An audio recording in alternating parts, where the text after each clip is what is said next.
Hello, everyone. This is Patrick and Bryson with Stone. Today's webisode is more on the Boring Toolbox, and we're going to be looking at how to run camera reports. Without further ado, support engineer Bryson Higgins. Thanks, Patrick. All right, so yeah, we're going to use the Boring Toolbox today to run a report on our system. So we're going to go ahead and get logged into the toolbox.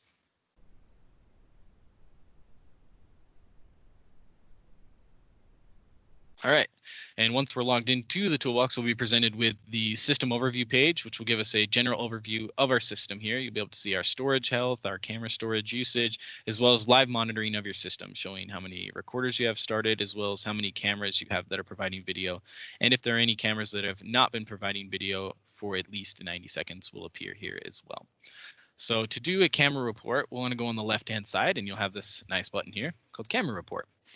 So we'll go ahead and we'll click on that, and we have our options here to run the report off of our recording servers or our device groups. So for this report here, we only have a single recording server on this system, so we're just going to do all of our recording servers. If we had multiple, we could select an individual one as well, and we're going to run this on all of our enabled hardware devices as well as our enabled devices too.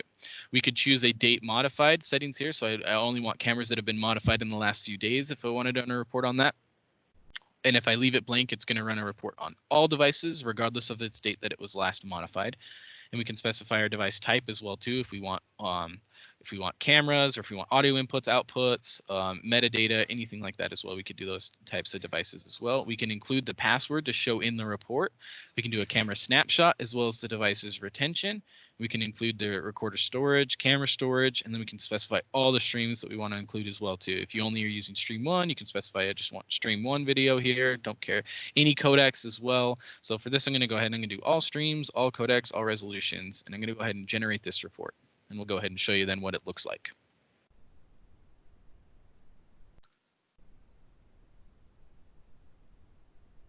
So I'll just take a minute or two here. Depending on the size of your system will depend on how long it takes, especially when you define the device retention time, because it's actually going to have to process that on the recording server itself and run through that.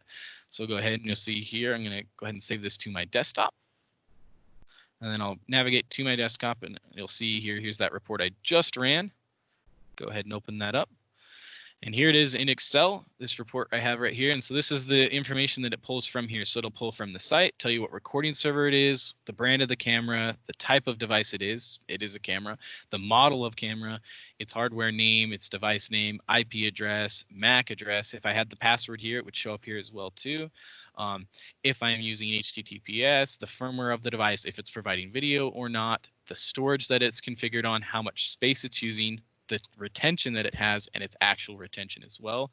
And then it'll also give you a difference here. We recently just set this system up, so we have new storage on here. So a lot of these are going to be not at the full retention of 60 days because it hasn't been online for more than 60 days. And you'll see here the retention period of the 613 to 622, or you have 615 to 622 here, based on when it started to record and what it had last in its database here. We also have a snapshot of each one of our cameras here. So we can see here, here's a capture of each one of the cameras.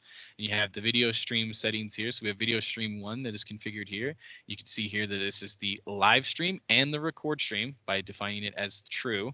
And then you can see my resolution of that and my frame rate of that stream 1.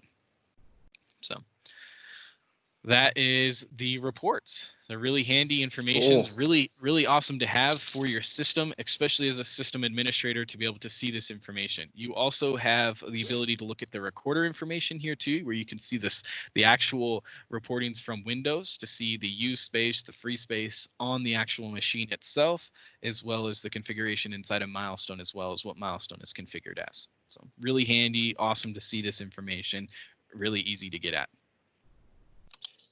Boring Toolbox, definitely making Milestone administrators' lives easier. Thank you, Bryson. Thank you, everybody, for tuning in. Support at stonesecurity.net. If you have any questions, always happy to help. Have a great day.